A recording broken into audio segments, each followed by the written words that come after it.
Hello everyone. இந்த காலவேளையிலும் இந்த YouTube வாயிலாக உங்கள் யாவரையும் பார்ப்பதில் மிகவும் சந்தோஷம் அடைகிறேன். இந்த காலவேளையில் ஒரு கேள்வியை உங்களுக்கு முன்பதாக வைக்க விரும்புகிறேன். நீங்கள் உங்கள் வாழ்க்கையில் டிபி வச்சுருக்கிறீங்களா?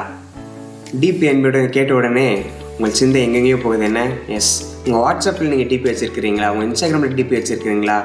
எஸ், நிறைய பேர் என்ன பண்ணுவோம், அந்த டிபி என்ற வார்த்தை கேட்டவுடன் நம்ம வாட்ஸ்அப்பில் கடைசி என்ன டிபி வச்சோம், இன்ஸ்டாகிராமில் கடைசி என்ன டிபி வச்சோம், என்ன ஸ்டேட்டஸ் போட்டோம், என்ன ஸ்டோரி போட்டோம், அந்த சிந்தை தான் என்ன பண்ணும், நிச்சயமாக உங்களுக்கு வந்திருக்கும். அந்த டிபி என்பதை நம்ம இன்னும் எப்படியாக வெளிப்படுத்துகிறது, நாம் எப்படிப்பட்டவர்கள். எஸ், டிபி நம்ம அப்படி தான் வைப்போம். எனக்கு எந்த டிபி பிடிச்சிருக்கோ, நான் எப்படி இருக்க விரும்புகிறேனோ அந்த பிக்சரை, அதாவது நம்மளுடைய பிக்சர் என்ன பண்ணுவோம், நம்ம டிபியாக வைப்போம். இல்லைன்னா நமக்கு பிடிச்ச ஏதோ ஒரு கோட்ஸ், நம்ம பிடிச்ச ஒரு வார்த்தைகள் என்ன பண்ணுவோம், அந்த டிபியாக வைப்போம். அந்த டிபி எதை வெளிப்படுத்துது, நாம் யார் என்பதை, நாம் எப்படி இருக்கு இந்த உலகத்தில் என்ன பண்ணுறோம் நம்ம காட்டுகிறோம். ஸோ இப்போ நம்ம பார்க்க போகிறோம். இப்போ நான் கேட்ட கேள்வி, உங்கள் வாழ்க்கையில் நீங்கள் டிபி வச்சுருக்கிறீங்களா? இந்த காலவேளையில் அதை நம்ம பார்க்க போகிறோம். அந்த டிபினா என்ன, அதை நம்ம வாழ்க்கையில் ஒரு நபர் வைத்திருந்தார், வேதத்திலிருந்து பார்க்க போகிறோம். அது ஒரு நபர் டிபி தன்னோட வாழ்க்கையில் வைத்திருந்ததினால் அவர் யார் என்பதை இந்த உலகத்திற்கு காட்டியிருக்கிறார். அதனால் ஆண்டவராக இயேசு கிறிஸ்துவனிடத்திலிருந்து அவர் பெற்றுக்கொண்ட ஆசீர்வாதம் என்ன, அதை இந்த காலவேளையில் பார்த்து நாம் தியானிக்க போகிறோம், ஜெபிக்க போகிறோம். நம்ம எடுத்துக்கொள்வோம் புதிய ஏற்பாட்டில் லூக்கா எழுதின சுவிசேஷம் 19வது அதிகாரம் முதல் 10 வசனங்களிலிருந்து நாம் பார்க்க போகிறோம். இது நம்ம எல்லாருக்குமே தெரியும். சிறு வயது முதற்கொண்டே இதை நினைப்போம். இந்த வேத பகுதி நமக்கு நன்றாக தெரிந்த ஒரு வேத பகுதி. எஸ், குள்ள சகையு என்ற ஒரு நபரை பற்றி தான் இன்றைக்கி நம்ம இந்த காலவேளையில் பார்க்க போகிறோம். அவர் தன்னோட வாழ்க்கையில் டிபி வைத்திருந்தார். அதனால் அவருக்கு கிடைத்த பலன் என்ன, நாம் அதை எப்படி நம்மளோட வாழ்க்கையில் உபயோகப்படுத்த போகிறோம், அனுசரிக்க போகிறோம் போகலாம். ஸோ முதல்ல நம்ம பார்க்குறோம். நீங்கள் பார்த்தீங்கன்னா தெரியும், சகையை பற்றி இன்ட்ரோ கொடுக்கணுன்னா அழகாக 2வது வசனத்தில் அவர் பற்றி சொல்லப்பட்டிருக்கு. என்ன சொல்லப்பட்டிருக்கு, அவர் ஆயக்காரருக்கு ஒரு தலைவன், அவர் ஒரு ஐஸ்வர்யவான் பணக்காரன். அவன் யாருன்னா ஒரு தலைவன். யாருக்கு? ஆயக்காரருக்கு தலைவன். இப்பேற்பட்ட தலைவனுக்கு இருந்த டிபி என்ன? ஸோ முதலாவது பார்க்குறோம், டி ஃபார் டிசையர், நம்முடைய விருப்பம் என்னவாக இருக்கிறது. இந்த இடத்துல பார்க்குறேன், என்ன, சகைக்கு ஒரு விருப்பம் இருந்துச்சு. 3வது வசனத்தில் வாசிக்கிறோம், இயேசு எப்படிப்பட்டவரை என்று சகை அவரை பார்க்க வகை தேடினான். இதுதான் சகையோட விருப்பமாக இருந்துச்சு. ஸோ அவனுடைய டிசையர் என்ன, இயேசு எப்படிப்பட்டவரை என்று அவரை பார்க்க வகை தேடினான். நீங்கள் கொஞ்சம் சிந்திச்சு பாருங்கள். இயேசு எப்படிப்பட்டவரை என்று பார்க்க வகை தேடின சகையோ அன்றைய காலங்கள் அந்த எரிகோவில் அவன் வசித்த பட்டணத்தில் மற்ற எல்லாராலும் என்ன பண்ணப்பட்டான், பாவி என்று ஒரு கருதப்பட்ட ஒரு மனுஷன், மற்ற எல்லா நபர்களாலும் புறக்கணிக்கப்பட்ட ஒரு மனுஷன் என்ன பண்ணுறான், இயேசு எப்படிப்பட்டவர் என்று பார்க்க வகை தேடுகிறான். நீங்கள் கொஞ்சம் யோசிச்சு பாருங்களேன். ஒருவேளை மற்ற நபர்கள் உங்களை பூரமே தந்திருக்கலாம், யாரும் உங்களோட வார்த்தைகளை மதிக்காமல் இருந்திருக்கலாம், யாருமே உங்களுக்கு சொல்கிற வார்த்தைகளை என்ன பண்ண புரிஞ்சுக்காமல் இருந்திருக்கலாம், அவங்கள ஏற்றுக்காமல் இருந்திருக்கலாம். ஆனாலும் நீங்கள் உங்கள் மனநிலை எப்படி இருக்குது, இயேசு கிறிஸ்துவை நோக்கி இருக்கிறதா? இல்லை என்றால் அவங்க என்ன பண்ணாலும் பரவாயில்ல, நான் மறுபடியும் அவங்ககிட்ட தான் போய் நான் பேசுவேன், அவங்ககிட்ட தான் போய் என்ன பண்ணுவேன், என்னுடைய ஆற்றலை வெளிப்படுத்துவேன். அப்படி நம்ம என்ன பண்ணிகிட்ருக்கோம். இந்த சிந்திச்சு பாருங்கள். சகைக்கு அப்படி அல்ல, இயேசு எப்படிப்பட்டவரை என்று பார்க்க வகை தேடினான். அவனுடைய விருப்பம் அப்படியாக இருந்தது. அடுத்ததாக நம்ம பார்க்குறோம் பி ஃபார் பர்சிஸ்டன்ஸ். ஸோ விடாமுயற்சி. நீங்கள் நல்லா பார்த்தீங்கன்னா தெரியும், உங்களுக்கு எப்போ அந்த டிசையர், உங்களோட விருப்பம் எங்கெல்லாம் இருக்குதோ அந்த விடாமுயற்சி அதற்கு நேராக செயல்படுத்தும். நம்ம 4வது வசனத்தில் வாசிக்கிறோம், சகை என்ன பண்ணுறான், காட்டத்தி மரத்தில் ஏறி அந்த மிகுந்த கூட்டத்தின் மத்தியில் ஆண்டவராக இயேசு கிறிஸ்து என்ன பண்ணுறான், நோக்கி பார்க்குறான். எஸ், அதுதான் உண்மை. நீங்கள் யோசிச்சு பாருங்கள்.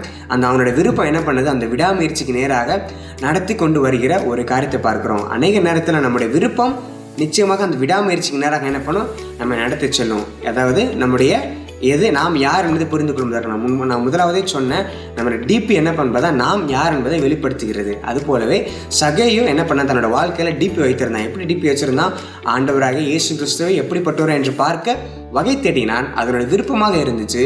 அவனோட விடாமுயற்சியை பார்த்துருக்கிறோம். அவன் எப்படி பார்த்தானான், அப்பேற்பட்ட ஜனக்கூட்டத்தின் மத்தியிலும் ஆண்டவராக இயேசு கிறிஸ்துவை காட்டத்தி மரத்தில் ஏறி இயேசு கிறிஸ்துவை பார்த்தான் என்ற வேதத்தில் நம்ம வாசிக்கிறோம். தொடர்ந்து அப்படி நம்ம வாசிக்கிறோம். இயேசு கிறிஸ்துவும் சகையும் சந்தித்து கொண்டார்கள். இயேசு கிறிஸ்து சொன்ன ஒரு காரியங்களை பார்க்குறோம். நீங்கள் யோசிச்சு பாருங்களேன், அந்த விருப்பம் விடாமுயற்சிக்கு நேராக நடத்தும். இப்போ நீங்கள் யோசிச்சு பாருங்களேன், நிறைய நேரத்தில் நமக்கு வீட்டில் மீன் குழம்பு வைக்க நிறைய ஆசை இருக்கும். மீன் குழம்பு, கறி குழம்பு என்ன பண்ணும், வைக்க ஆசை இருந்திருக்கும். அப்போ நீங்கள் யோசிச்சு பாருங்கள், கடந்த ரொம்ப வருஷத்துக்கு முன்னாடி நீங்கள் யோசிச்சு பாருங்களேன், நீங்கள் அதை வைக்கணும் உங்கள் விருப்பமாக இருந்துச்சு. அந்த விருப்பம் ஒரே நாள் நிறைவேறிச்சா? ஒருவேளை ஒரு சிலர் என்ன பண்ணுவோம், சமையலில் நம்ம ஸ்பெஷலிஸ்ட்டாக இருக்கலாம், ஈஸியாக என்ன பண்ணிருப்போம், ஒரு சில நேரத்தில் வச்சுருப்பீங்க. ஆனாலும் ஒரு சிலர் என்ன பண்ணியிருப்பீங்க, அதை விடாமுயற்சி எடுத்து நிச்சயமாக நான் என்ன பண்ணுவேன், இந்த குழம்பை வச்சே தருவேன், நிச்சயமாக நான் டேஸ்ட்டாக அப்படின்னு என்ன பண்ணுவேன், ப்ரூவ் பண்ணுறதுக்காக அந்த விடாமுயற்சி எடுத்து என்ன பண்ணுவீங்க, நிச்சயமாகவே நாம் அந்த காரியத்தில் ஒரு வெற்றி பெற்றிருப்போம். சகையுமே இந்த இடத்துல அதுதான் செஞ்சான். அவனோட வாழ்க்கையில் வச்சு இந்த டிபி, ஸோ அந்த டிசையர், அந்த பர்சிஸ்டன்ஸ் நிச்சயமாகவே அவனோட வாழ்க்கையில் மிகப்பெரிய வெற்றியை தந்த ஒரு காரியத்தை பார்க்குறோம். நீங்கள் யோசிச்சு பாருங்கள், அவனோட விருப்பம் அதுவாக இருந்தது, அவன் எடுத்த விடாமுயற்சி அதுவாக இருக்கிறது. இந்த கால வேளையில் நம்முடைய விருப்பமும் நம்முடைய விடாமுயற்சி எதிலெல்லாம் இருக்கிறது? ஆண்டவரை இயேசு கிறிஸ்துவை சந்திக்க உங்களுடைய விருப்பம் இருக்கிறதா? இல்லை என்றால் இந்த உலகத்தின் பிரகாரமாக வாழ உங்களுடைய விருப்பம் இருக்கிறதா? ஆண்டவரை இயேசு கிறிஸ்துவை சந்திக்க உங்களுக்கு விருப்பம் இருந்தால் அந்த 9வது வசனத்தில் வாசிக்கிறோம், சகையை பெற்றுக்கொண்ட ஆசீர்வாதம் அதில் அழகாக போட்டிருக்கிறது. இன்றைக்கு இந்த வீட்டுக்கு ரட்சிப்பு வந்தது, இவனும் ஆபிரகாமுக்கு குமாரனாக இருக்கிறானே. எஸ், நம் யாவரும் யார் குமாரர்களாக இருக்கிறோம்? ஆபிரகாமுக்கு குமாரனாக இருக்கிறோம் என்று ஆண்டவர் இயேசு கிறிஸ்து சொல்கிறார். அழகாக அந்த வார்த்தையை சொல்கிறார், இன்றைக்கு இந்த வீட்டுக்கு ரட்சிப்பு வந்தது. ஒருவேளை இந்த கால வேளையில் இந்த வார்த்தை கேட்டுக்கொண்டு இருக்கிற உங்கள் குடும்பத்தில் யாராவது ரட்சிக்கப்படாமல் இருப்பார்கள் என்றால், நீங்கள் உங்கள் மூலியமாக நிச்சயமாக ஆண்டவர் இன்றைக்கு இந்த வீட்டுக்கு ரட்சிப்பு வந்தது என்று நிச்சயமாக ஆண்டவர் உங்கள் மூலம் உங்கள் குடும்பத்திற்கு சொல்ல முடியும். அது சந்தேகமே இல்லை. அதற்கு காரணம் உங்கள் வாழ்க்கையில் நீங்கள் டிபி எப்படி வைத்திருக்கிறீங்க, அதாவது டிசையர் பர்சிஸ்டன்ஸ், அது எப்படியாக இருக்கிறது? ஆண்டவரை பார்க்க உங்களுடைய விருப்பமும் விடாமுயற்சியும் இருக்கிறதா? அல்லவென்றால் இந்த உலக பிரகாரமான காரியங்களில் உங்களுடைய விருப்பமும் விடாமுயற்சியும் இருக்கிறதா? இந்த கால வேளையில் அந்த ஒரு காரியத்தை மாத்திரம் தான் நம்ம தியானிச்சிருக்கிறோம். நம்ம கண்கள் முடிச்சோம் பண்ணுவோம், நம்முடைய விடாமுயற்சியும் நம்முடைய விருப்பமும் எதிலெல்லாம் இருக்கிறது? அந்த வார்த்தைக்கு நேராக நம்ம அர்ப்பணிப்போமா? இருக்கிறவங்களை கண்களை மூடினவர்களாய், ஆண்டவரே இந்த கால வேளையில் நாங்கள் பார்த்தது போல தியானித்தது போல நீர் எங்களுடைய விருப்பமாக இருக்க, உம்மை சந்திப்பதில் நாங்கள் அனுதின வாழ்க்கையில் விடாமுயற்சி எடுக்க என் தேவன் கிருபை செய்வீராக, என் தேவன் கிருபை செய்வீராக. நான் அந்த வேதத்தில் வசனத்தில் வாசித்தோம், அந்த சகையின் மூலியமாக இன்றைக்கு இந்த வீட்டுக்கு ரட்சிப்பு வந்தது. எஸ், உண்மையாகவே நாம் இந்த நேரத்தில் ஜெபித்துக் கொண்டிருக்கிறோம். வேதத்தை வாசிக்கும் பொழுது உங்களோட குடும்பத்தில் யாராவது ஒருவேளை இன்னும் ரட்சிக்கப்படாமல் ஆண்டவர் ஏற்றுக்கொள்ளாமல் இருப்பார்கள் என்றால் அவர்களுக்கும் ஆண்டவர் சொல்லுகிறார், இன்றைக்கு உங்கள் மூலம் இன்றைக்கு இந்த வீட்டுக்கு ரட்சிப்பு வந்தது. எஸ், நிச்சயமாகவே நாம் அவரை தேட நம்முடைய குடும்பத்திற்கு நம்மை சுற்றியுள்ளவர்களுக்கு ரட்சிப்பை கொடுக்க அவரை அறிந்து கொள்ள தேவன் நிச்சயமாக கிருபை செய்வார். நாங்கள் ஜெபம் பண்ணுவோம். அப்பா, நாங்கள் செபிக்கிறோம் ஆண்டவரே. குறிப்பாகப்பா இந்த வார்த்தை கேட்டுக்கொண்டிருக்க ஒவ்வொரு நபர்களும் நாங்கள் ஆசீர்வதிங்க. அவர்களுடைய குடும்பத்தில் யாராவது ரட்சிக்கப்படாமல் இருப்பார்கள் என்றால் யாரும் ரட்சிக்கப்படும்படியாக நாங்கள் செபிக்கிறோம்.